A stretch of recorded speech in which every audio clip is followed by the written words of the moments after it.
La Orquesta Sinfónica Nacional dio la bienvenida a José José interpretando La Nave del Olvido en el vestíbulo del Palacio de Bellas Artes. Espera un poquito más para llevarte. Cerca de las 11 de la mañana, las cenizas del príncipe de la canción, que llegaron en un féretro dorado, fueron custodiadas primero por sus hijos José Joel y Marisol, junto con su madre Anel Noreña.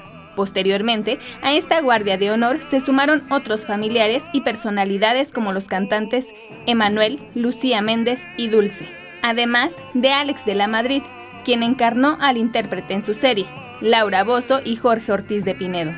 También montaron guardia la jefa de gobierno Claudia Sheinbaum, la secretaria de Cultura Federal Alejandra Frausto y el secretario de Cultura de la ciudad José Alfonso Suárez del Real.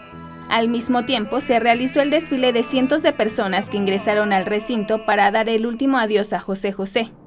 Al paso breve ante el féretro del cantante, los fanáticos lanzaron flores y una que otra estrofa para despedir a su ídolo. Tres de los grandes éxitos del artista, Almohada, 40 y 20 y Tu Primera Vez, fueron interpretados por el ensamble de la Escuela del Mariachi Olin Yolistli, homenajeando así el legado musical del artista.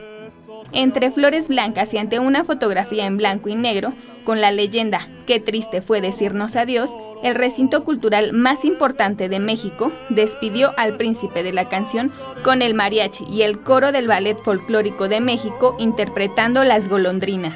Así, sus cenizas partieron hacia la Basílica de Guadalupe, donde se ofreció una misa por su eterno descanso. Cintia Carranza, 21 Noticias.